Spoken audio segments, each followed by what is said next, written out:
merci beaucoup, M. le maire. Merci beaucoup, Anne, pour ces présentations.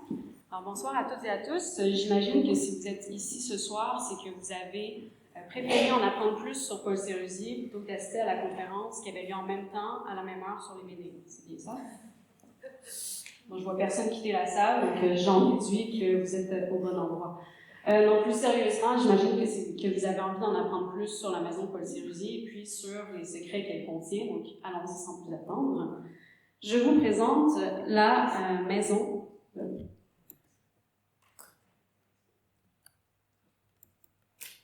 Voilà.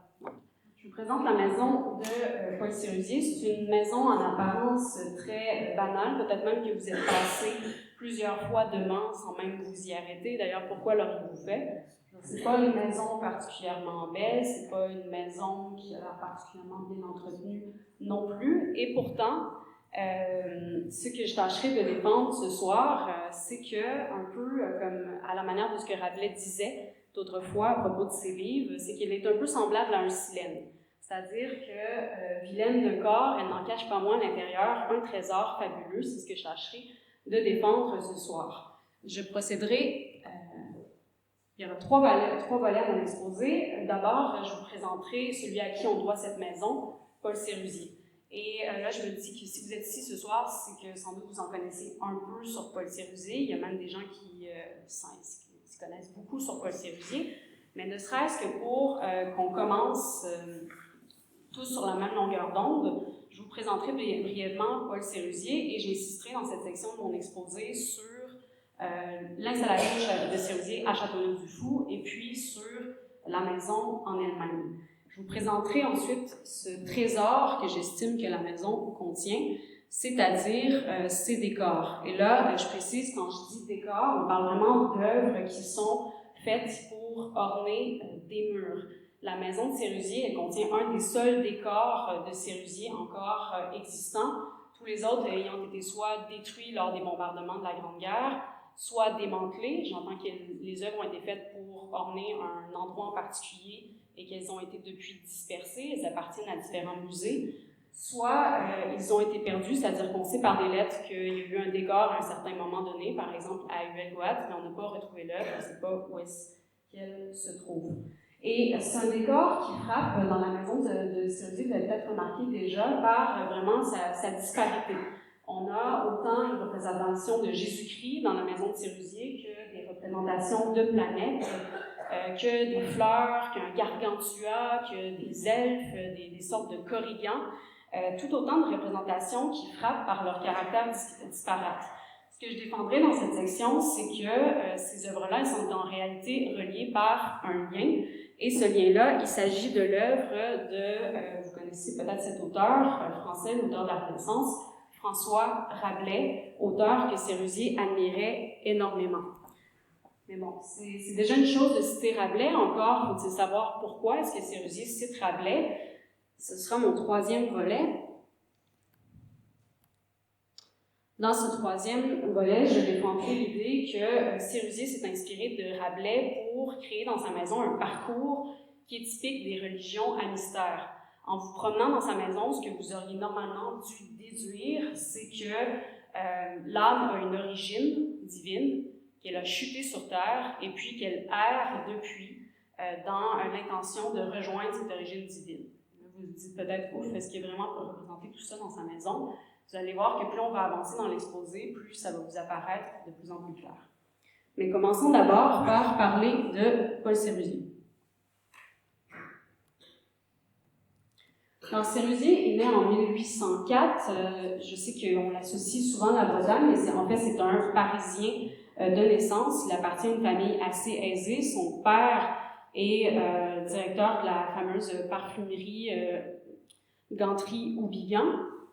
Il va ensuite effectuer entre 1876 et 1883 des études assez brillantes au lycée Condorcet, où il va d'ailleurs réaliser une année d'études supplémentaires en mathématiques et puis une autre en philosophie. Je vous le dis ici puisque c'est un détail sur lequel je reviendrai plus loin. C'est également au cours de cette époque que Sérusier commence à nourrir une passion pour l'art, passion qui est encouragée par sa mère, mais pas par son père. Sérusier va d'abord travailler dans une papeterie, et ce qui arrive, heureusement pour nous, c'est qu'il va se blesser au poignet, et c'est finalement le docteur qui va convaincre M. Sérusier père de laisser son fils étudier les beaux-arts. C'est ainsi qu'on le retrouve à partir de 1886 à l'Académie Julian, qui est une académie des beaux-arts indépendante, où Sérusier réussit l'exploit de présenter ses œuvres au salon dès la première année.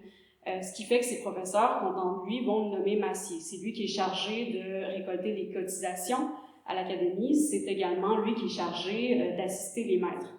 Donc, de quoi rassurer son père qui aurait préféré le voir embrasser une carrière commerciale. Ce qui va se passer, ce à quoi personne ne s'attendait, c'est que Sérusier va se rendre en Bretagne. Et dans un village que vous connaissez peut-être, qui s'appelle Pont-Aven, il va rencontrer un peintre impressionniste. Gauguin est impressionniste à ce moment-là, de 16 ans, son aîné, qui va l'inviter à une leçon de peinture durant laquelle il va lui dire « Comment voyez-vous cet arbre? Il est bien vert, mais donc du vert, le plus beau vert de votre palette, et cette ombre plutôt bleue, ne craignez pas de la peindre aussi bleue que possible. » Et Sérusier s'exécute, et il en résulte ce petit tableau réalisé à partir de couleurs sans mélange, le paysage au bois d'amour, plus connu sous son nom de Talisman. Et Sérusier ramène ce tableau-là à Paris, le montre à ses amis qu'il juge les plus sûrs. J'ai nommé Maurice Denis, Paul Rançon, Henri-Gabriel Nivelle, Pierre Bonnard, et il va fédérer ces gens-là autour de lui, ses camarades, auxquels il donne le nom, que vous avez sans doute déjà entendu, le nom de Nabi, qui veut dire prophète en hébreu. Et Maurice Denis se souvient encore de l'effet que lui a fait ce tableau-là au moment où il l'a vu pour la première fois. Dans ses souvenirs, il en parle d'une œuvre comme d'une grande violence. Il dit ainsi, nous connûmes que l'art était une caricature, l'équivalent passionné d'une sensation reçue. Qu'est-ce que ça veut dire? Ça veut dire que ça ne sert à rien de représenter la nature selon ses moindres tons et détails, comme on l'enseignait tout à l'heure à l'académie. La nature, vous aurez beau essayer de la rendre, vous n'y arriverez jamais, elle change à chaque instant sous le regard. Il appartient donc à l'artiste de la représenter. Autrement dit, on change l'attention, on passe de l'objet vu à l'objet perçu. Mais ça, les nabis vont mettre 2 ans à le comprendre. Durant ces 2 années, Sérusier retrouve Gauguin une nouvelle fois en Bretagne, au Pouldu, et lorsque Gauguin décide de quitter la France en 1891, il aurait pu le suivre. Sérusier décide cependant que la terre des mystères, pour lui, c'est la Bretagne. Et plutôt que de rester le long du littoral, il décide d'aller à l'exploration, d'aller voir qu'est-ce qui se trouve à l'intérieur des terres. C'est ainsi qu'on le retrouve à partir de 1891, au Huelgoat, où il va revenir 3 étés de suite. Et ce qui arrive, c'est qu'en 1893, sa mère décède subitement au Huelgoat. C'est Sérusier qui est chargé de ramener le corps à Paris. Et ça va avoir 2 conséquences pour lui. La première, c'est que Sérusier va écrire dans son testament qu'il désire être enterré là où il va mourir. Donc, si jamais il y a des Châteauneviens qui se sont déjà demandé comment ça se fait que Sérusier peut enterrer à Châteauneuf-du-Fou, c'est pour cette raison-là. Il n'est pas mort à Châteauneuf-du-Fou. La deuxième conséquence que ça va avoir pour lui, c'est que le Huelgoat devient trop chargeant d'émotions pour Sérusier. Il décide donc de se rabattre sur cet endroit qu'il a découvert 3 ans plus tôt, sur le chemin de Pont-Aven au Huelgoat. Vous l'aurez deviné, Châteauneuf-du-Fou. À partir de 1894, il revient donc à Châteauneuf-du-Fou régulièrement. Il travaille d'abord dans des conditions assez rudimentaires, c'est-à-dire qu'il travaille à partir d'une cabane située dans un jardin. C'est cette cabane que vous pouvez voir ici avec Sérusier devant son chevalet, et puis son ami Armand Séguin, qui est un autre de ceux qui va avoir la chance de connaître Gauguin avant qu'il parte de la France. Là, vous vous dites sans doute, c'est pas possible de travailler à l'année dans des conditions comme celle-là. Vous avez raison. À partir de 1902, Sérusier décide qu'il désire, il se sent de plus en plus écœuré, là, je le cite là-dessus, ça apparaît dans ses lettres, par le monde artistique de Paris. Il décide donc de s'installer de façon permanente à Châteauneuf-du-Fou. Il fait déménager ses meubles. La suite de l'histoire est un petit peu plus complexe. Dans une page qu'il conservait toujours sur lui, au dire de sa femme, et qu'il appelait sa biographie, Sérusier écrit pour ce qui est de l'année 1903, Nouvelle maison, pour ce qui est de l'année 1905, Maison, Et pour ce qui est de l'année 1906, nouvelle maison construite. Donc, à se dire qu'il y a eu plusieurs maisons. Ce qu'on pense, c'est que Sérusier va d'abord s'installer à l'hôtel, puis il va s'installer au 30 de la rue du Chien-de-Glace, donc aujourd'hui la rue Paul-Sérusier, d'où il peut surveiller la construction de sa maison. Sa maison, elle est terminée en 1906, on sait encore une fois par une lettre à son ami Maurice Denis. Et je vous présente donc un peu cette maison. C'est une maison, comme on en retrouve beaucoup en Bretagne, c'est-à-dire que c'est une maison encore de logis simple. Elle est faite pour laisser passer l'air et puis la lumière des deux côtés de la maison, avec toutefois cette particularité que son rez-de-jardin et puis son rez-de-chaussée donnent sur deux hauteurs différentes, étant donné la pente du terrain sur laquelle elle se trouve. C'est-à-dire que vous avez le rez-de-jardin qui donne sur le jardin, puis le rez-de-chaussée qui donne sur la rue, le tout surplombé par un étage, séparé du reste de la maison par une porte, cet étage-là qui contenait la chambre d'amis et puis l'atelier. Et cette maison-là, elle va vraiment devenir un carrefour artistique. Il y a non seulement les amis de Sérusier qui vont venir le visiter à Châteauneuf-du-Fou, mais on s'en doute pas, il y a également de ses élèves, des critiques d'art, des journalistes, des artistes aussi fameux qu'André Derain, qui vont se rendre dans cette maison. Et Sérusier l'habite vraiment jusqu'à sa mort en 1927, et ce qui arrive ensuite, j'ai pas envie d'entrer trop dans les détails, c'est qu'il va y avoir un procès entre la famille Sérusier et la famille de sa femme, la famille Gabriel Claude, ce qui fait que finalement c'est Marguerite Sérusier qui gagne. Elle obtient le droit de réintégrer la maison en 1933 seulement, et durant ce temps, on a le frère de Paul Sérusier qui se plaint qu'il y a beaucoup de choses qui ont eu le temps de disparaître de la maison. Marguerite Sérusier va y vivre jusqu'en 1950. Elle lègue ensuite la maison à ses sœurs, qui vont la léguer à une amie de la famille, et la maison va se transmettre ainsi de propriétaire en propriétaire, ce qui fait qu'elle est encore aujourd'hui dans le domaine privé. On ne peut pas la visiter. Dans ce cas, vous vous demanderez comment fait-on pour travailler sur une maison qu'on ne peut pas visiter. Je me suis appuyée ici sur justement le fameux inventaire qui va être dressé de la maison au courant du procès qui va opposer la famille Sérusier à la famille Gabriel Claude.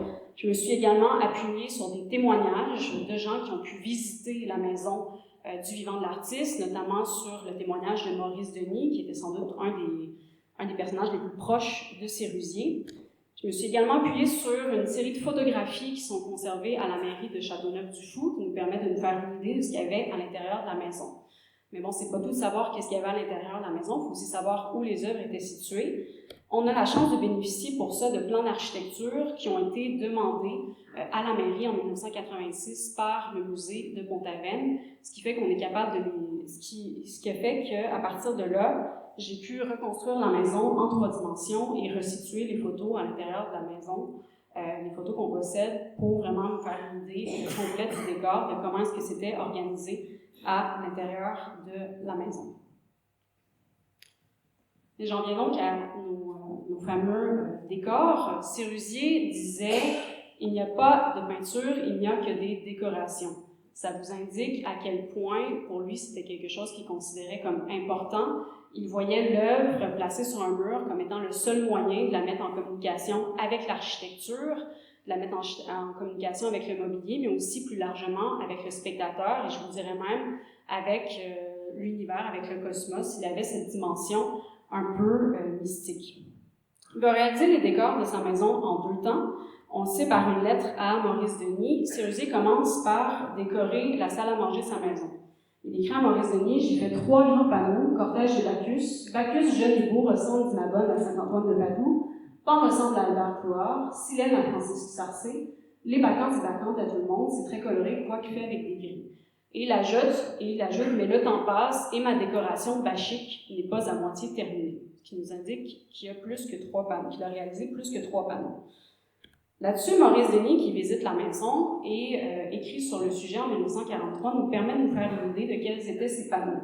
Il écrit les 2 premiers datent de 1909, ce sont des bacchanales, Silène sur son âne mulet, le char de Bacchus escorté de jaguars tirés, le plus beau de cette série. Puis vient le cortège de Pan et des amis du Pan, ensuite le voyage de Bacchus, il est sur une barque, il apporte la vigne et le blé. L'arrivée en Égypte décrit l'accueil des Égyptiens sur le Nil parmi les lotus bleus. Les apprêts du festin sont de 1912-1913. Les bacchantes tuent un porc aux noix blanches. Le panneau suivant, le dernier en date, après la guerre 1914-1918, et de la dernière manière de Sérusier, représente les 7 bacchantes au repos, représente les bacchantes au repos offrant des libations, compositions organisées d'après ces principes géométriques. Alors, d'après cette description, on comprend qu'il y avait 7 panneaux dans la salle à manger, et grâce à une série de photos conservées à la mairie de Châteauneuf-du-Four, on peut également, plus ou moins, on peut également les situer dans la salle à manger de l'artiste. Il y avait, de part et d'autre de la cheminée, vous aviez Silène sur son âne, vous aviez le char de Bacchus, et puis vous aviez le cortège de Pan. Face à la porte-fenêtre, on retrouvait l'arrivée en Égypte, qui, à l'époque, était un diptyque, mais dont les panneaux ont été aujourd'hui recollés. On le voit, une certaine marque qu'on voit encore sur l'œuvre, ont été recollés pour former un seul tableau, mais qui, à l'époque, formait 2 tableaux. On reconnaît à la description de Maurice Denis aussi les apprêts du festin.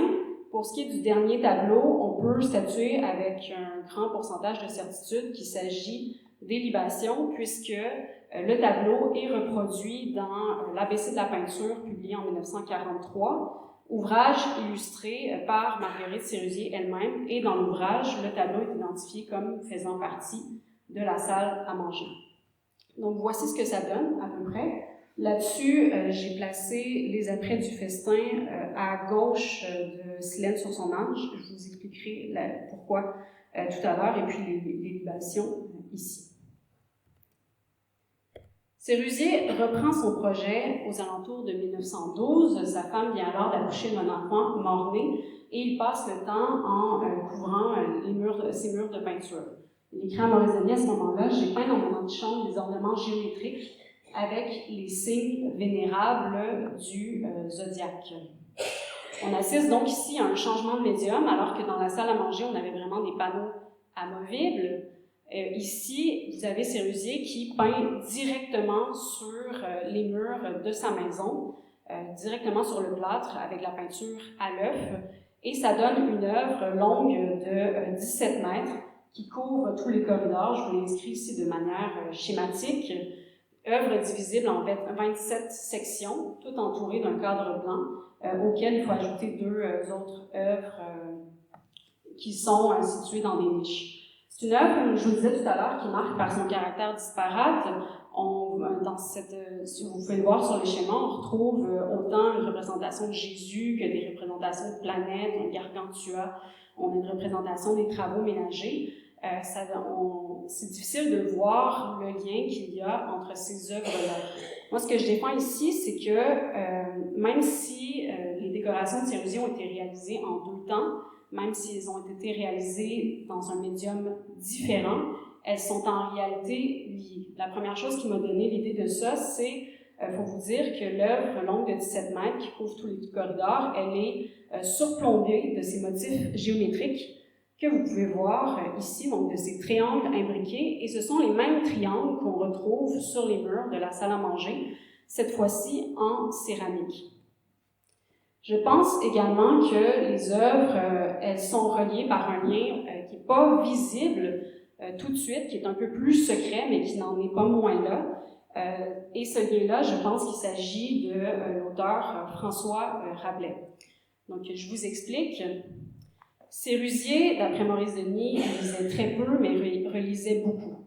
Au sommet de son panthéon littéraire, il y avait Balzac, la Bible, et puis François Rabelais.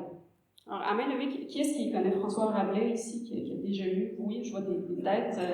Voilà. Je ne sais pas si ça fait partie du programme scolaire en France. Bref. Mais bref, donc Rabelais, à qui on doit 5 livres écrits au XVIe siècle, qui racontent les faits, donc 4 livres, et puis un 5e qui est publié de façon posthume et dont l'autorité est parfois contestée, livre qui raconte les faits et dits héroïques de Gargantua, du géant Gargantua, de son fils Pantagruel, et puis de leurs amis Panurge et puis le frère Jean. Dans le 5e livre, plus particulièrement, vous avez Panurge qui se pose cette question que, je ne sais pas s'il y a des hommes dans la salle qui se la sont déjà posées, il se demande s'il doit se marier ou non. Donc, il va aller voir des astrologues, il va aller voir des savants de toutes sortes, des alchimistes pour essayer de répondre à la question. Et il se lance finalement dans une quête de la dive bouteille. Il veut aller consulter l'oracle de la dive bouteille, donc, qui doit répondre pour lui à cette question. Donc, je le résume juste pour être sûr que ce soit prêt dans votre mémoire. Et on sait que Sérusier, au moment de réaliser son décor, semble-t-il qu'il lisait Balzac à chaque année, pas Balzac, Rabelais à chaque année, mais au moment de réaliser son décor, on le sait par ses lettres, il a relu Balzac. On sait aussi qu'il s'était rendu jusqu'au 5e livre, et la raison pour laquelle j'insiste sur ce détail, c'est que Claude Escolier, qui est un des premiers biographes de Sérusier, défend dans sa thèse publiée en 1936 que les panneaux de la salle à manger seraient inspirés d'un épisode de Rabelais et seraient inspirés de la mosaïque qu'on retrouve dans le temple de la dive bouteille. C'est une hypothèse très intéressante, mais qui n'a jamais été analysée par les historiens de l'art. Il m'appartient donc de l'analyser avec vous aujourd'hui.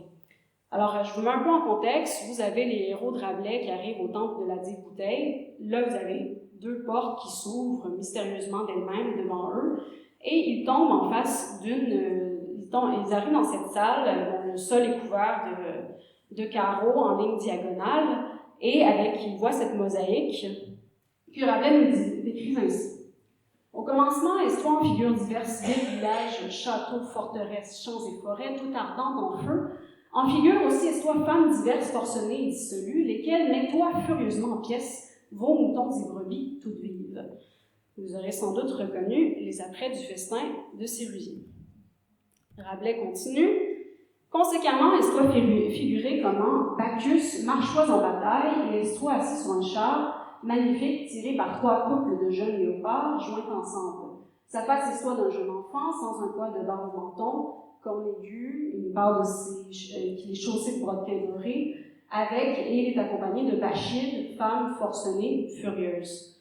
On reconnaît encore une fois le tableau de Sérusier, où tout semble correspondre jusqu'au nombre de léopards qui tirent le char jusqu'à la couleur du vêtement porté par Bacchus.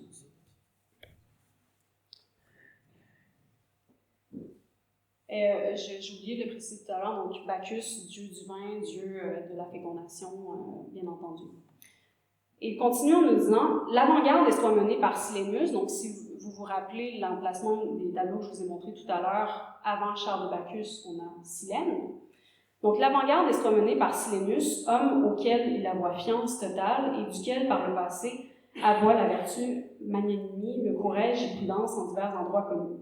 C'est toi un petit vieillard tremblant, courbé, gras et ventru, à plein de mus, et toi monté sur un âne couillard, en son coin tenant pour soi appuyé un bâton, et il nous dit qu'il était vêtu d'une robe jaune à usage de femme.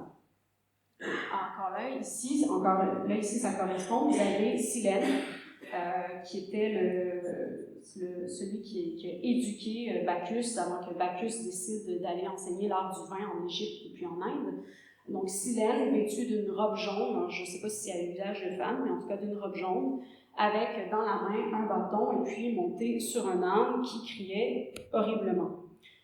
Et Rabelais ne s'arrête pas en si bon chemin, il nous parle de Pan qui menait l'arrière-garde.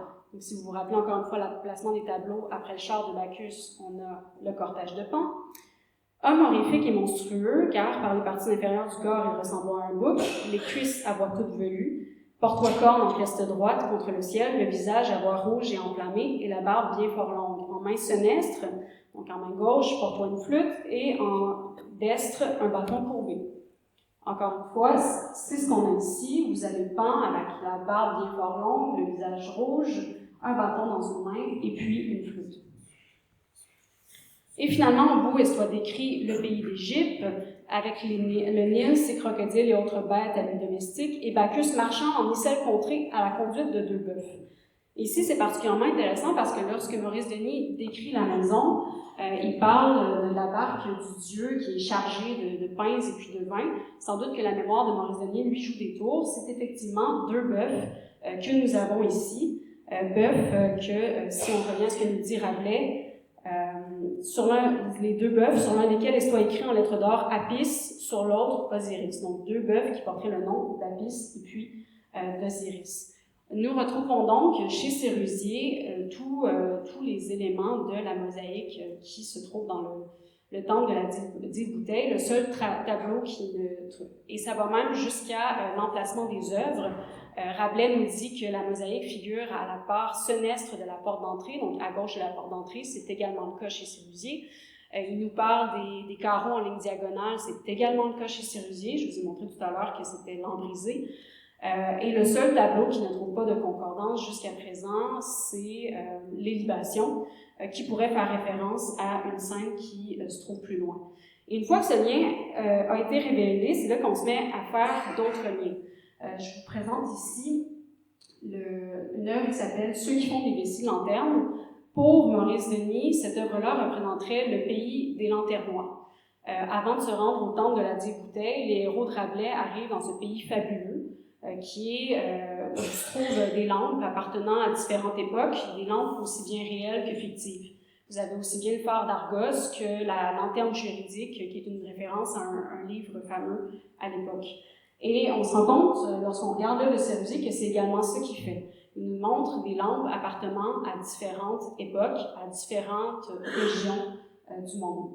Juste à côté, vous aurez peut-être reconnu le géant Gargantua, c'est le héros le plus célèbre de Rabelais, qu'on reconnaît ici à sa grande taille, supérieure à celle du personnage qui l'entoure, qu'on reconnaît au fait qu'il est en train de se faire mourir, et puis à sa grande bouche, puisque Gargantua veut dire à la base grande bouche.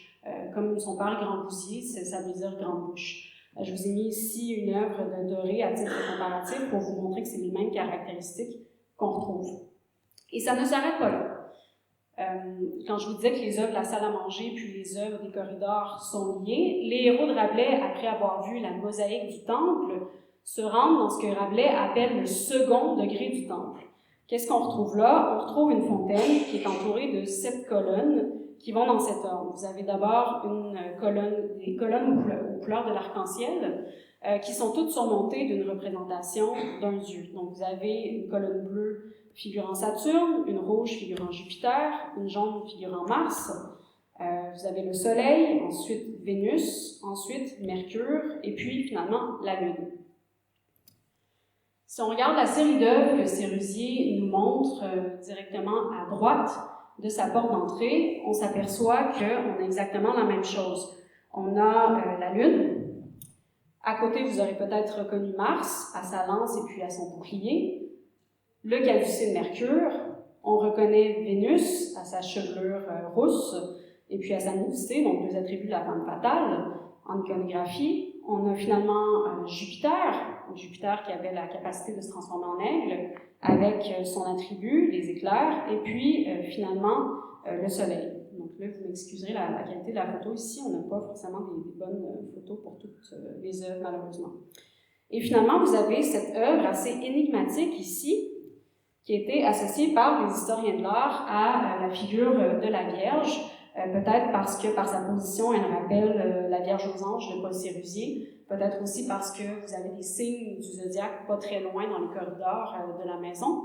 C'est une hypothèse qui ne me convainc pas de mon côté, puisque cette figure que vous voyez ici n'a aucun des attributs mariaux. Elle n'a pas même la couleur bleue associée à la Vierge Marie. Je pense plutôt qu'il s'agit de Saturne, dont la statue, dans l'Antiquité, était recouverte de bandelettes et n'était libérée de ces bandelettes qu'à un seul moment de l'année. Vous le voyez ici dans une fresque de la Maison des Dioscures, revêtie justement de son manteau d'hiver, de son manteau de bandelettes. Une fresque que Sérusier aura peut-être pu voir en 1904 lorsqu'il s'est rendu à Pompéi. Qu'il l'ait vu ou non, vous admettrez que ce serait quand même plus logique que cette figure, qui se trouve au milieu d'autres figures figurant des planètes, figure Saturne.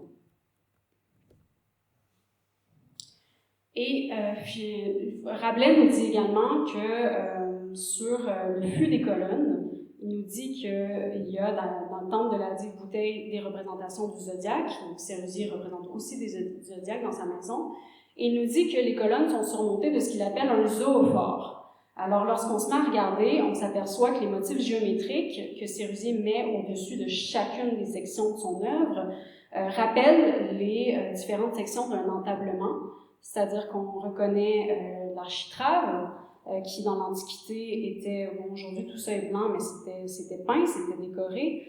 On reconnaît la frise, qui du moins pour les temples ioniques, c'était plein, donc il n'y avait pas de triglyphe métope. Et puis on reconnaît finalement la corniche. Et finalement, dernier élément qui me laisse penser que Sérusier s'est bel et bien inspiré du temple de la Dive Bouteille. Vous avez ces personnages que vous aurez peut-être remarqué tout à l'heure qui se trouvaient dans la salle à manger. Les personnages qui sont parvenus jusqu'à nous sous le nom de Saint-Tromeur et Sainte-Tryphine, donc deux saints bretons. De mon côté, c'est une hypothèse qui me convainc assez peu. Ce que je trouve étrange, c'est que Sainte-Tryphine, qui est la patronne des enfants malades, soit figurée à côté de son fils Saint-Tromeur, non pas jeune mais âgé. L'autre chose qui m'apparaît étrange, c'est que Sainte-Tryphine et Saint-Tromeur sont des saints céphalophores. Autrement dit, ils se sont fait décapiter.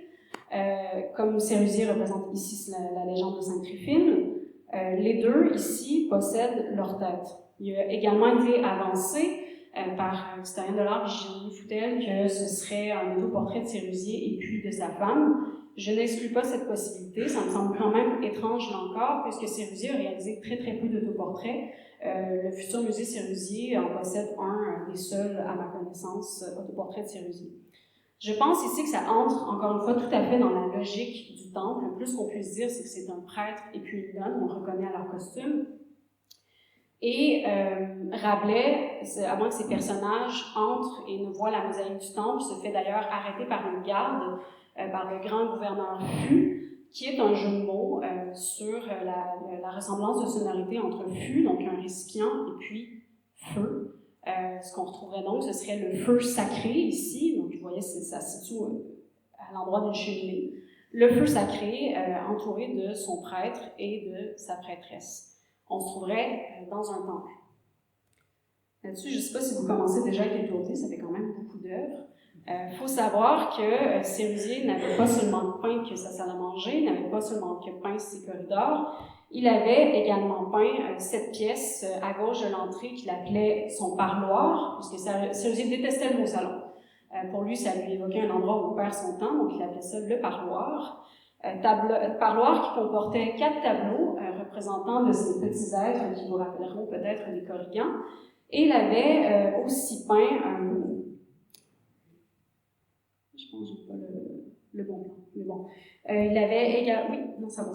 Il avait également peint la chambre d'amis qui se trouvait au dernier étage de la maison. Chambre d'amis qui comportait 7 tableaux, comme vous pouvez voir ici, montrant des femmes en compagnie d'oiseaux devant un mur végétalisé. Il avait également peint sa chambre à coucher. J'ai finalement décidé de retirer cette pièce de mon étude puisqu'on n'y sent pas la même unité thématique qu'ailleurs dans la maison. Et c'est une fois qu'on intègre tous ces œuvres qu'on commence à deviner un parcours qui était sans doute différent selon à quel point vous étiez familier de la maison. Si vous étiez un étranger, ce parcours commençait et s'arrêtait au parloir. Si vous étiez, à l'inverse, un familier de la maison, on peut penser qu'il allait du parloir jusqu'à la salle à manger pour finalement remonter jusqu'à la chambre à coucher et que ce parcours était inspiré du temple de la Dive Bouteille de Rabelais. Mais bon, il ne suffit pas de citer Rabelais pour encore savoir dans quelle intention. Est-ce que Sérusier cite Rabelais? La première piste qui nous vient évidemment à l'esprit, c'est celle de l'humour. Donc, j'ai beaucoup de gens chez la tête tout à l'heure quand j'ai dit qui a lu Rabelais. Vous admettrez que ce sont des œuvres quand même assez drôles qui marquent justement par l'humour qui en ressort. Et Sérusier lui-même nous met sur cette piste d'interprétation lorsqu'il nous dit que son silène ressemble à Sarcé. Pour ceux qui ne sauraient pas, Francisque Sarcé, c'est un critique d'art considéré comme le représentant de l'opinion la plus petite bourgeoise pas possible. C'est vraiment, il est considéré comme l'apôtre des honnêtes gens, et quand on regarde le silène de Sérusier, on s'aperçoit qu'effectivement, il ressemble à Francisque Sarcé. Même chose pour son pan, qui ressemble à son ami, le peintre Albert Clouard. Maurice Denis semble être en accord avec cette idée. Il nous parle de Sérusier comme étant quelqu'un de très drôle, Je vous ai mis un exemple pour vous indiquer son type d'humour. Une lettre qu'il a envoyée à son ami Rançon, donc repris aussi datant ton ami, et l'ayant chargé sur le dos montueux des chameaux, avec ta femme, avec ou sans tes serviteurs et tes suivantes, sans parler du bétail et des troupeaux, viens en terre d'Armor. Donc tout ça pour dire, viens donc me rejoindre auprès de la mer, toi, mon ami, etc. Les nabis avaient régulièrement des réunions où les plaisanteries n'étaient pas exclues et où Sérusier, d'après l'avis de Maurice Denis, excellait. Des réunions qui avaient lieu dans un endroit que les nabis avaient surnommé le temple. Donc, est-ce que Sérusier, en hommage à ce temple de sa jeunesse, aurait voulu recréer dans sa maison un autre temple? Maurice Denis a l'air de le penser au moins un peu lorsqu'il décrit la maison. Le mot qui revient le plus souvent sur sa plume, c'est « fantaisie ». Il voit à travers le zodiaque du corridor, un curieux témoignage de cette imagination de jeunesse de Sérusier. Et il dit, ceci me rappelle, en passant devant le zodiaque, il dit, ceci me rappelle qu'au moment de dater ses lettres, Sérusier changeait le mois pour le signe astrologique correspondant et il tranche fin d'ésotérisme, manie archaïque.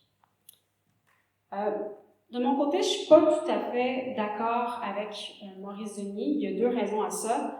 Justement, puisque Maurice Denis parle des fameux signes astrologiques qui se trouvent dans les lettres de Paul Sérusier, ce qu'on voit, c'est que Paul Sérusier utilise ces signes astrologiques-là avec sans doute beaucoup plus de sérieux que ce que pense Denis, ce qui me laisse penser que les signes astrologiques qu'il a mis dans son corridor sont aussi inscrits dans une dimension sérieuse. L'autre élément qui me laisse penser que Sérusier est sans doute beaucoup plus sérieux qu'on pense dans sa reprise du temple de la Dix-Bouteilles, c'est l'incongruité iconographique de son Bacchus. Mais commençons d'abord par les signes astrologiques. Sérusier, vous voyez un très bel exemple de ça ici, se sert de signes pour indiquer le jour. Il nous ramène à l'étymologie des jours, c'est-à-dire que lundi, ça vient de lundi. Donc, jour de la Lune, mardi vient de Marsdi, donc jour de Mars, et on peut continuer ainsi jusqu'à dimanche. Bon, dimanche apparaît plus trop dans les pays qui ont été christianisés, mais si vous allez dans des pays qui ont été christianisés plus tardivement, vous avez encore cette étymologie. Par exemple, en Angleterre, dimanche, ça se dit Sunday, donc jour du soleil. Sérusier a remplacé également le signe du mois par un signe astrologique, et ce qu'on remarque, c'est que Sérusier utilise ces signes astrologiques-là dans ses lettres, ne serait-ce que dans sa correspondance avec Maurice Denis de 1902 à 1921. Donc, s'il s'agit d'une blague, comme le pense Maurice Denis, il faut dire que la blague, elle s'étire quand même très longtemps. Ensuite, lorsqu'on se penche sur ces signes astrologiques-là, ce qu'on remarque, c'est qu'il y a un décalage dans le signe que Sérusier emploie et le moment auquel il devrait envoyer. Par exemple, cette lettre, on regarde, on a le signe de dimanche. Donc, dimanche 13, vous avez le signe du Capricorne. Est-ce qu'il y a des Capricornes dans la salle? Non, pas de Capricorne. Vous auriez pu m'aider. Bon, Capricorne, de mémoire, ça renvoie à un moment entre le 22 décembre et le 20 janvier. Et il est écrit 1903. Donc, la lettre, si on a bien suivi, d'après du dimanche 13 janvier 1903. Le problème, c'est que si on regarde le calendrier de 1903, le 13 janvier n'est pas un dimanche, c'est un mardi. L'autre problème, c'est que Sérusier nous parle dans sa lettre de la mort de Paul Gauguin, mort qui est survenue le 8 mai 1903 et dont on prendra connaissance à Paris qu'en septembre 1903. Donc, est-ce que Sérusier avait des pouvoirs de divination? Je ne pense pas. Je pense plutôt que la lettre, elle serait datée, qu'il fallait prendre le premier mois. Inclus dans le signe astrologique, donc la lettre serait datée du dimanche 13 décembre 1903, ce qui, pour le coup, concorderait. Et il semble que Sérusier ne soit pas le seul à montrer un tel décalage dans ses lettres. Vous avez également son ami Paul Rançon, pour qui c'est le cas.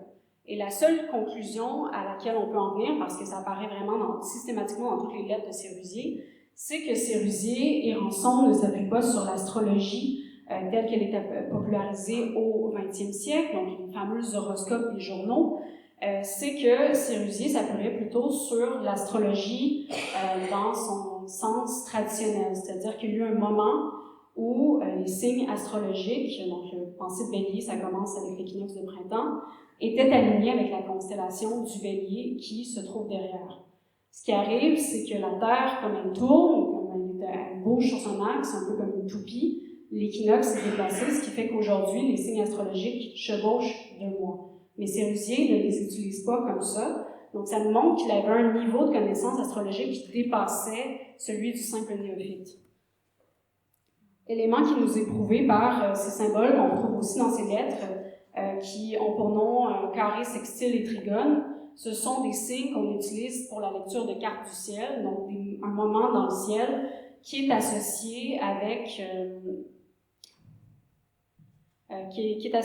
un moment précis, souvent associé avec la naissance d'une personne. Donc ça laisse entendre que Sérusier croyait en cette idée d'une correspondance entre le ciel et l'homme, élément qui nous est confirmé par le témoignage de Gabriela Zaborska, qui a été pendant longtemps sa maîtresse. Mais là, je vois que le temps file, donc je vais sauter ce passage-là pour y revenir durant la période de questions si jamais ça vous intéresse. L'autre chose qui me fait dire que Sérusier est sans doute beaucoup plus sérieux dans sa reprise du temple de la Bouteille qu'on pourrait le croire, c'est le caractère vraiment incongru de son Bacchus. Bacchus, c'est le dieu du vin, c'est le dieu de la fécondation, ce qui fait que en iconographie, vous allez souvent le voir entouré de ces figures et on comprend pourquoi, donc de ces figures en état d'ébriété. Comme vous pouvez le voir ici, vous avez Silène qui est complètement affalée. Vous allez également avoir dans les représentations de Bacchus beaucoup de connotations sexuelles. Vous allez surtout avoir des représentations de vignes, des coupes renversées, tout ça pour nous indiquer vraiment cette fonction de Bacchus en tant que dieu du vin et de la fécondation. Si on revient au tableau de Sérusier, on se rend compte qu'il n'y a rien de ça. Ces bacchantes, elles ont l'air très très sages. Il n'y a pas d'allusion à la vigne, il n'y a même pas de coupe renversée. La seule coupe qu'on retrouve, c'est dans les libations. Et vous admettrez quand même que le personnage a l'air très sage. Je ne pense même pas que c'est du vin qui est versé dans sa coupe. Et une étude qu'on a de cette œuvre laisse entendre que Sérusier pensait remplacer même cette coupe par un arbre. Il faut dire aussi que Sérusier n'est pas tout à fait littéral non plus. Il se permet d'ajouter des choses par rapport à Rabelais, notamment ces fleurs de lotus qui ne sont pas décrites par Rabelais, et puis ce symbole de Mercure sur la voile de Bacchus. Alors, il y a 2 hypothèses possibles par rapport au fait que Sérusier nous représente un Bacchus aussi sage. Vous avez Philippe Morel, qui est quelqu'un qui s'est beaucoup penché sur ce thème de Bacchus en art, qui dit que soit l'artiste, dans ces cas-là, voit Bacchus comme un symbole de la création artistique, soit il représente pas le Bacchus qu'on entend le plus souvent lorsqu'on parle de Bacchus, mais un autre Bacchus moins connu, un Bacchus associé aux religions à mystère, un Bacchus, dieu des morts. Bacchus, selon cette légende, serait le fils non pas de Sémélé de Jupiter, mais de Jupiter et puis de Perséphone, déesse des enfers. Il aurait été séduit par des titans, découpé en morceaux, bouillis, et Zeus, Jupiter fâché, aurait foudroyé les titans, et il est finalement sauvé, Bacchus, grâce à l'intervention de Gaïa qui réunit les morceaux de son corps. C'est un mythe qui rappelle beaucoup celui d'Osiris en Égypte, où vous avez Osiris, pharaon, qui est connu pour son art viticole, tellement qu'il attise la jalousie de son frère, Seth qu'il découpe en morceaux, et il est finalement sauvé grâce à l'intervention d'Isis, qui réunit son corps de bandelettes, ce qui fait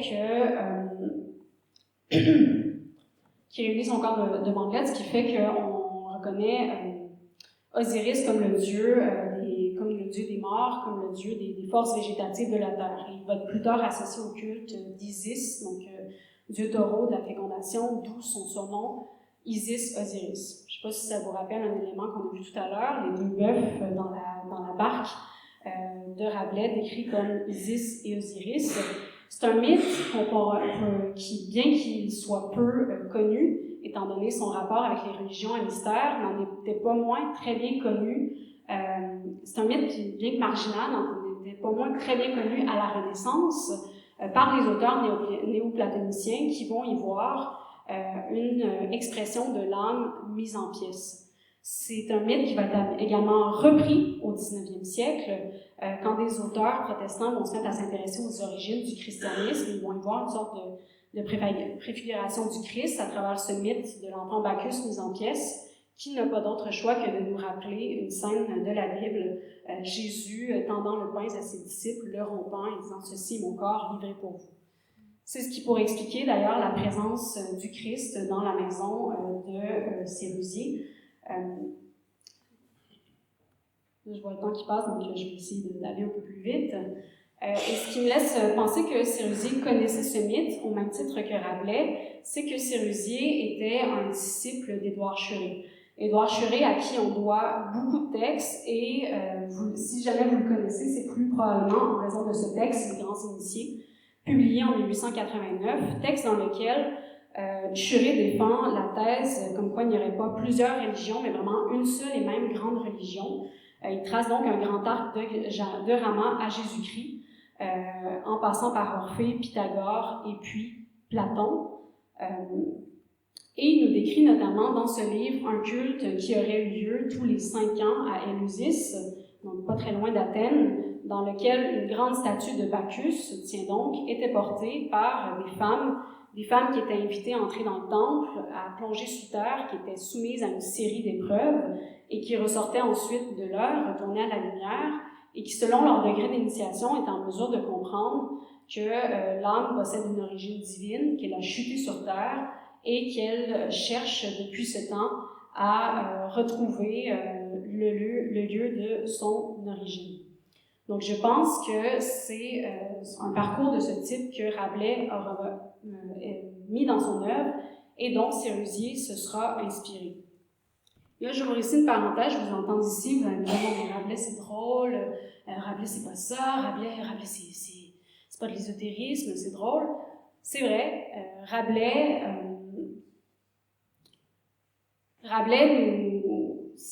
nous fait tourner un peu en bourrique parce que d'un côté, il nous dit de chercher des symboles dans son œuvre. Il nous dit que son œuvre elle est pareille à un silène, qu'il ne faut pas se fier aux apparences, qu'il faut essayer d'aller chercher la substantifique moelle.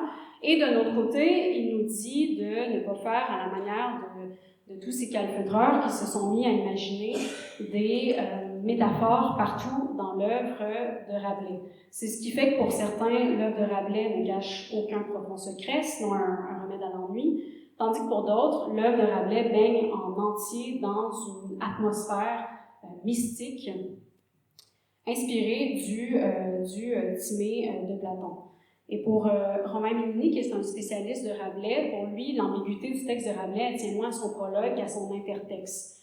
Rabelais cite tout au long de son œuvre quantité d'auteurs, et un en particulier qui nomme le roi des philosophes, Platon. Alors si je vous dis Platon, ça vous dit quoi? Qui est Platon? J'entends philosophe ici. Est-ce qu'on sait un peu plus, est-ce qu'on irait en dire plus sur Platon? Alors, Platon, pour la plupart des gens, c'est l'auteur de 35 dialogues. Mais ce que montre Romain Ménini, c'est que Platon, pour Rabelais, c'était quelqu'un qui serait allé en Égypte, qui aurait recueilli des sciences ésotériques, et ça, quand même, on n'aurait aucune preuve de ça. Ce qui montre également, c'est que le Platon de Rabelais est alourdi par toute une chaîne de commentateurs, en l'occurrence les néoplatoniciens. Et c'est là que ça devient intéressant, parce que Sérusier, on l'oublie souvent, a réalisé une année de philosophie avant d'intégrer les beaux-arts, et semble-t-il qu'il vouait une admiration plus particulière à Platon. Comme vous pouvez voir ici, il reproduit une œuvre de Platon, ce qui nous laisse penser qu'il possédait cette édition que j'ai ici, donc les œuvres complètes de Platon. Semble-t-il que c'était également un très grand admirateur des néoplatoniciens, et en particulier de Plotin. C'est ce que nous dit son ami Maurice Denis, qui en fait un disciple de Plotin avant même d'en faire un disciple de Gauguin. Et ça nous laisse penser que Sérusier, en lisant l'œuvre de Rabelais, aura sans doute vu beaucoup plus de choses que vous et moi voyons d'ordinaire. Et c'est ce que je vais vous montrer en comparant leurs deux parcours. Là, je sais que le temps passe. Voilà. Donc, les héros de Rabelais, au moment d'arriver au temple de la Dive-Bouteille, ils ont traversé maintes épreuves, ils arrivent au temple de la Dive-Bouteille et vous avez Pantagruel qui dit que ça lui fait penser aux caves peintes de Chinon, première ville du monde. Et là, il se fait demander pourquoi c'est la première ville du monde. Il dit parce que tout le monde sait que ça a été créé par Caïn, premier bâtisseur de ville. Donc, avec cette allusion à Caïn, c'est comme s'il nous disait d'avance qu'est-ce que contient son temple. Il nous ramène aux portes de la Genèse. Et ça nous est confirmé par le fait que Chinon, c'est également la ville d'où est originaire son héros Gargantua, et puis celle d'où est originaire Rabelais. Et juste avant de pénétrer dans le temple, on voit également un silène sur la porte du temple, ce qui n'a d'autre choix que de nous ramener au prologue de l'œuvre, donc à l'origine de la création. Sérusier évoque également ça, à mon avis, dès son parloir. Ce que vous trouvez, ce sont des femmes dansant en se tenant main par la main, qui est un motif qu'on retrouve en iconographie pour évoquer l'âge d'or, donc cet instant de l'humanité où tout est décor des beautés, luxe, calme et volupté. Vous en avez ici un autre exemple par Maurice Denis, avec cette fois-ci un titre beaucoup plus explicite, L'éternel printemps. Et ça nous est confirmé d'une certaine manière par le fait que vous avez le personnage qui tient une branche d'olivier, donc symbole de vie éternelle, et par cette étrange forme de la clairière qui nous évoque le symbole de l'infini. Si on poursuit plus loin dans le temple de Rabelais, donc jusqu'à présent, l'origine a seulement été évoquée, Rabelais nous l'a dit plus clairement dans un passage plutôt obscur où il nous dit que la fontaine, bon, elle est ronde et qu'à partir de tel angle de la fontaine, vous allez voir, ça va former un triangle, puis tout ça. Ça nous ramène, c'est un passage qui s'éclaire si on a lu le Timée de Platon, dans lequel Platon nous explique que le cercle est la forme à l'origine du monde, puisqu'à partir du cercle, vous êtes en mesure de former la ligne, à partir de la ligne, le triangle. Et pour Platon, c'est à partir du triangle que vous êtes en mesure de former toutes les autres formes jusqu'à créer cette 3 dimensions dans laquelle nous vivons. Je pense que Sérusier a également évoqué l'origine dans sa salle à manger. Sur ces décors, vous voyez, il lui aussi insiste sur le motif du cercle et puis du triangle. Mais vous avez également, je vous mentionnais ce détail tout à l'heure qui n'apparaît pas chez Rabelais, la fleur de lotus qui, dans la mythologie égyptienne, correspond à l'œuf du monde. C'est de la fleur de lotus qu'aurait été engendrée l'humanité. Mais avant de comprendre ça, les héros de Rabelais doivent d'abord passer par une série d'épreuves. Cette épreuve, elle consiste à descendre un escalier obscur. Et Rabelais insiste sur l'obscurité de son escalier. Il en parle comme d'un purgatoire, comme d'un enfer. Il dit, vous avez une inscription juste avant de descendre l'escalier, ça dit « Passant ici cette poterne, garde-toi d'une bonne lanterne ». Et ce qui devient particulièrement intéressant par rapport à ça, c'est que si on regarde l'inventaire de succession de Sérusier, on s'aperçoit que dans la niche où se trouvaient ceux qui font des vessies lanternes, Sérusier avait placé 4 lampes véritables à destination de ses visiteurs. Ce dont on s'aperçoit aussi, c'est que, je vous disais tout à l'heure que la maison est faite pour laisser passer la lumière des deux côtés de la maison. Sérusier, les fenêtres apparaissent de l'extérieur, oui, mais de l'intérieur, elles étaient complètement obstruées. Donc, on avait affaire à un escalier très sombre. Mais ce n'est pas tout. L'escalier chez Rabelais ne représente pas seulement... il nous évoque également cette noirceur, cette obscurité dès son parloir avec ces personnages qui, d'après Maurice Denis, seraient de Michael Manner, donc des créatures qui appartiennent aux légendaires allemands, c'est-à-dire des esprits gardiens des trésors de la Terre. Et cet escalier, chez Rabelais, donc je vois que j'essaie d'avancer un petit peu plus vite parce que je vois que j'ai déjà écoulé mon temps. Cet escalier chez Rabelais, il nous l'indique clairement, il nous dit que c'est la psychogonie de l'âme de Platon. C'est un escalier qui comporte 108 degrés. Pantagruel arrive au 10e degré, demande combien est-ce qu'il me reste de degrés à descendre. Et on lui répond 108 degrés, il s'agit de la vraie psychogonie de l'âme de Platon. On retrouve un escalier pareil chez Churet où l'âme peut monter et redescendre. Cet escalier, il s'agit des planètes et je pense que c'est aussi ce que Sérusier a essayé de faire. Si on regarde le parcours qu'il fournit dans sa maison, on s'aperçoit effectivement que son zodiaque commence au 10e signe, il n'est pas dans l'ordre. Et si on se met à calculer tous les nombres qu'il nous donne, ça donne 108 degrés. Comme chez Rabelais, on arrive à ce nombre du fait que Sérusier ajoute une 8e planète par rapport à Rabelais et aussi par rapport au fait que le symbole, le signe de la Vierge n'apparaît pas dans son zodiaque. Donc vous vous demanderez peut-être pourquoi le signe de la Vierge n'apparaît pas. Rabelais, dans son escalier, fait sauter une marche à ses personnages, la marche 78, et ce que des auteurs ont avancé, c'est que ça correspondrait à ce qu'on appelait à la Renaissance l'intervalle du diable, donc le fameux 666. Ça pourrait expliquer que Sérusier ait aussi décidé de sauter cette marche-là dans son escalier. Et cette intuition-là, on pourrait également ajouter que chez les auteurs néoplatoniciens, l'âme possède 2 portes pour s'incarner. Donc la première porte qui correspond au signe du Capricorne et puis la seconde porte qui correspond au signe du Cancer. Et c'est à partir, mais je reviens à mes héros de Rabelais, donc c'est à partir de là, les héros de Rabelais boivent à la divine fontaine dans le temple et remontent ensuite à la lumière. Ils n'ont pas reçu de réponse à leurs questions, mais ils savent désormais que le monde possède une origine, ne s'arrête pas à ses apparences. Ils ont la chance, pour pouvoir se retrouver aussi facilement dans le temple de Rabelais, de bénéficier de lumière. C'est pas forcément le cas pour les visiteurs de Sérusier. Churet nous dit que parmi les degrés secrets de l'initiation, il y avait le fait de savoir que l'âme sur Terre, elle erre, pareil au char subtil de Platon, elle monte et puis elle descend, selon qu'elle est plus ou moins attirée vers les choses célestes ou les choses de la Terre. Sérusier nous présente un personnage, nous présente cette hésitation de l'âme à travers différents chemins qui sont amenés par les animaux. Et j'aimerais ça qu'il nous présente aussi également à travers ce personnage à propos duquel il y aurait énormément de choses à dire, mais un personnage qui évoque la quête de la dix bouteilles par ses bras, mais également qui nous évoque ce choix auquel est soumis l'âme. Est-ce qu'elle va donc descendre ou est-ce qu'elle va plutôt remonter?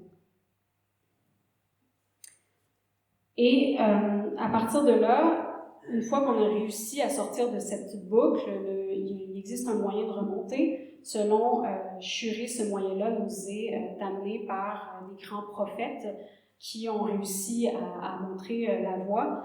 Ce changement directionnel nous est indiqué d'une certaine manière chez Sérusier par justement cette inclusion de planètes qui nous indique d'une certaine manière qu'on passe dans un registre céleste. Et puis, voilà, donc si vous suivez ce corridor-là, vous arrivez finalement à une œuvre qui, à mon avis, résume ce que nous venons de voir, donc avec ces 4 femmes. Donc la première qui pourrait évoquer l'éveil de l'âme, donc justement avec ce coq. Vous avez 2 femmes mises une en face, dos à dos, donc qui pourrait exprimer justement cette hésitation de l'âme entre les choses matérielles et puis une volonté plus contemplative, et finalement cette vieille femme qui pèle une pomme, qui pourrait nous indiquer que le chemin arrive à sa fin.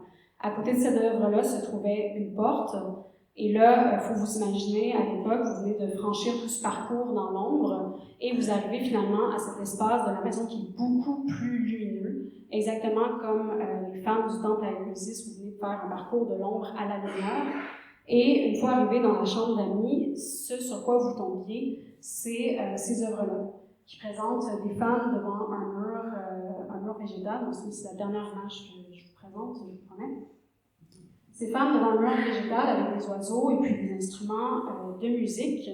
À mon avis, il pourrait s'agir encore une fois d'une référence à Rabelais, notamment à travers ces oiseaux, puisque Rabelais, au début de son livre, nous parle d'une île qui est habitée par des oiseaux. Donc, il nous dit qu'il y a là un cardigo, des prêtres-go, des moines-go, un pape-go. Et qu'on comprend qu'il s'agit d'une caricature de l'Église, mais il est possible qu'il y ait plus que ça. Si on lit le Timée de Platon, Platon nous raconte la création, l'origine du monde, mais il termine en nous racontant également l'origine de la femme et puis des animaux.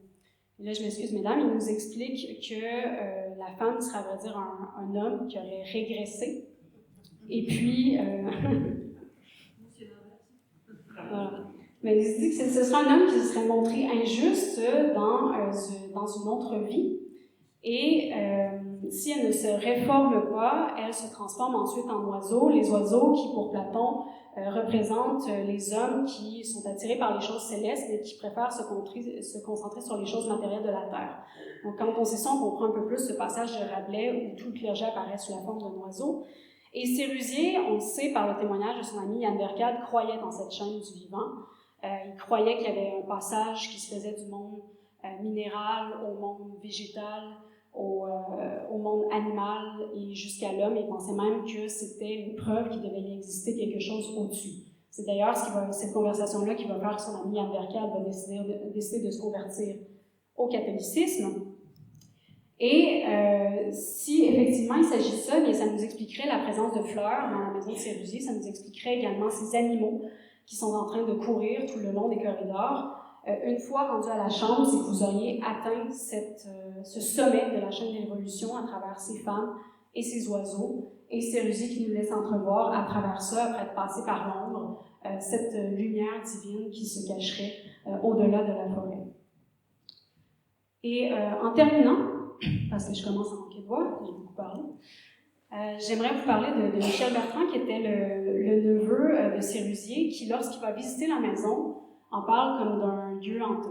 Il se promène dans la maison, il a l'impression qu'il y a des mannes qui planent au-dessus de sa tête, et je pense qu'on peut dire qu'il avait raison d'une certaine manière. Il y a véritablement un esprit qui habite cette maison, et cet esprit qui se ressent à travers tous ces murs, c'est Sérusier. Les élèves de Sérusier disaient qu'il suffisait de visiter sa maison pour comprendre ses théories. Je pense qu'on peut dire qu'il suffit de visiter la maison de Sérusier pour comprendre tout ce caractère religieux également qu'il y avait à Sérusier. Sérusier s'inspire de Rabelais, de Churet, de Platon et de que sais-je encore pour proposer un parcours dans sa maison, un parcours qui nous renseigne sur l'origine de l'homme, sur son parcours sur Terre et sur sa destinée ultime. Donc, vous comprendrez un peu plus par là pourquoi je vous disais que pour Sérusier, c'est très important d'avoir des œuvres sur les murs. C'était le seul moyen pour lui de mettre l'œuvre en communication avec l'architecture et puis avec le visiteur. Et lorsqu'on voit tout ça, on se rend compte qu'il devait effectivement y avoir quelque chose de l'expérience sensorielle, de vraiment sensorielle au fait de se promener dans sa maison, quelque chose de vraiment mystique. Vous vous souviendrez peut-être aussi que je disais au début que c'était pour lui un moyen de mettre l'œuvre en lien avec le cosmos. C'est pourquoi, en terminant, j'aimerais vous inviter à redécouvrir les paysages de Sérusier, parce que j'ai l'impression que si son esprit est dans la maison, il subsiste également à travers tous ces paysages châteauneviens que Sérusier aimait tellement. Allez redécouvrir le sentier Sérusier, allez revoir sa maison, vous ne pourrez qu'en être gagnant. Et la raison pour laquelle je le sais, c'est que je sais que désormais, vous êtes un peu comme les héros de Rabelais, vous allez passer devant en sachant que la réalité ne s'arrête pas aux apparences. Voilà.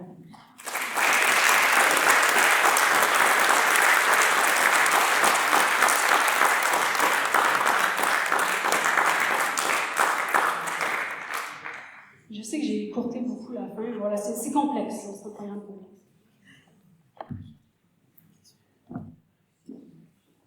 Merci. Très belle présentation. Est-ce que certains d'entre vous ont peut-être des questions? Vous avez parlé tout à l'heure, en tout début d'exposé, des références littéraires sur lesquelles Paul Sérusier s'appuyait, la Bible, Rabelais et Balzac. Donc, où est-ce qu'on retrouve Balzac est-ce qu'on retrouve Balzac dans l'œuvre de Sérusier? Pour dire que c'est vraiment son panthéon littéraire, je m'appuie sur le témoignage de Maurice Denis. Je pense qu'on peut dire que Sérusier a créé des œuvres religieuses. Pour ce qui est de Rabelais, ce que vous voyez, c'est entièrement nouveau. Hein. C'est vraiment le résultat de mes dernières recherches. C'est un lien qui n'a jamais été mis en évidence auparavant. Donc peut-être qu'il y a des échos de Balzac dans l'œuvre de Sérusier, mais ça n'a pas été mis en évidence jusqu'à présent. Peut-être que ce genre de travaux-là va permettre de les redécouvrir aussi. Mais voilà, on sait par Maurice Denis que c'est un admirateur de Balzac. Il cite d'ailleurs quelques personnages de Balzac dans ses lettres que je vous invite également à découvrir. Et vous avez dit que vous avez évacué une chambre. Qu'est-ce qu'il y a dedans et pourquoi l'avoir évacué? En fait, c'est plusieurs tableaux. C'est contrairement au reste, on sent une unité stylistique dans la salle à manger de Sérusier. Ce sont 7 tableaux sur un même thème. On sent une unité, un désir d'unité stylistique également dans son parloir et puis dans sa chambre d'amis. Dans la chambre de Sérusier, on a l'impression que c'était quelque chose qui était vraiment pas voué à être visité, qui était beaucoup plus intime. Donc on retrouve autant de mémoire, je sais qu'il y a le même genre de Christ qu'on voit dans le corridor, mais on voit également un paysage. C'est vraiment tout un tas d'œuvres, mais pas d'unité stylistique entre ces œuvres. Donc c'est ce qui m'a finalement incité à la retirer et à penser que le parcours était destiné aux visiteurs. C'est stressant, je l'ai vu prendre des notes frénétiquement. Bonsoir déjà, merci pour la présentation. Vous avez sauté quelques passages parce que vous n'aviez pas trop le temps. Est-ce que vous pourriez revenir sur celui qui concerne Gabriela Zapolska, parce que ça m'intéresse? Oui, donc ce que je voulais dire par rapport à Gabriela Zapolska, et c'est ce qui m'incite à croire que Sérusier, c'est sans doute beaucoup plus ésotérique que ce que Maurice Denis veut bien croire, c'est que Gabriela Zapolska, un peu pour ceux qui ne savent pas, c'est une de celles qui va connaître le mieux Sérusier au cours de sa jeunesse. Il y avait un mariage qui était pressenti entre eux deux. Ce qui va arriver, c'est que Gabriela Zapolska regagne la Pologne, dont elle est originaire, et elle revient dans un roman sur ces années qu'elle a passées à Paris. Et dans ce roman-là, on retrouve un personnage qui s'appelle Louis Berbizier. L'allusion n'est même pas subtile. On pense évidemment, à travers ce personnage à la barbe rousse qui est peintre, à Paul Sérusier. Et il y a des passages, les paroles qu'elle met dans la bouche de ce Louis Berbizier laissent penser justement à un Sérusier très ésotérique. Il y a notamment cette scène où il est question du chat de la logeuse de Yanka, le personnage que Zapolska crée. Et Louis Berbizier qui dit un animal lunaire, et lorsqu'il apprend que le chat n'appartient pas à la logeuse, il répond: c'est étrange car vous êtes sous l'influence de Mercure et la lune n'a aucun pouvoir sur vous, tandis que vous, Yanka, êtes soumise à la lune, que vous ne disposez même plus de votre propre volonté. Donc ça nous laisse penser qu'il est très possible que Sérusier croyait en une influence des planètes sur le devenir de l'homme. Je voulais savoir si vous aviez visité la maison. Et deuxième question, qu'en est-il de l'atelier? De l'atelier. À la partie non, malheureusement, je n'ai pas pu visiter la maison. Ma maison, elle est fermée. Déjà, elle est dans le domaine privé depuis le tout début. Je sais qu'il y en a quelques-uns qui ont eu la chance de la visiter. J'ai notamment rencontré une dame qui se souvenait d'y être allée dans sa jeunesse lorsqu'elle avait 7 ans. De mon côté, malheureusement, je n'ai pas pu la visiter. J'ai expliqué la méthode dont j'ai fonctionné pour essayer de resituer les œuvres, essayer de savoir qu'est-ce qu'il y avait vraiment dans la maison du vivant de Sérusier. Pour ce qui est de l'atelier, on n'a pas de témoignages qui nous sont parvenus par rapport à ça, mais on peut se douter qu'il devait y avoir une quantité d'œuvres quand même assez importante dans cet atelier, qui n'était pas forcément pensé en lien avec le décor. En tout cas, si jamais il y avait des œuvres en lien avec le décor, je n'ai pas vu d'écho là-dessus, qui prouvent que c'était là du temps de Sérusier. Les amis n'en parlent pas, les autres qui ont visité ma maison n'en parlent pas non plus.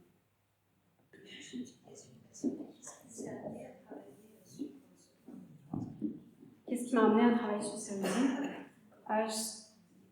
C'est complexe, mais pour répondre simplement, je dirais vraiment un coup de cœur sur la Bretagne. qui a été suivi d'un coup de cœur pour Sérusier, puisque Sérusier, bon, on sait, quand même passé la grande majorité de sa vie en Bretagne. C'est un peintre. Ce que j'avais remarqué la première fois que je me suis rendue en Bretagne, c'est justement que Sérusier n'était pas classé avec les peintres. On était vraiment parmi les livres bretons, et je me souviens que ça m'avait marqué. Donc j'ai eu ce premier coup de cœur pour la Bretagne, et ensuite un coup de cœur pour le talisman, et de fil en aiguille, me voilà revenu après plusieurs voyages en Bretagne. Je trouve toujours le moyen de revenir. Merci beaucoup pour votre attention.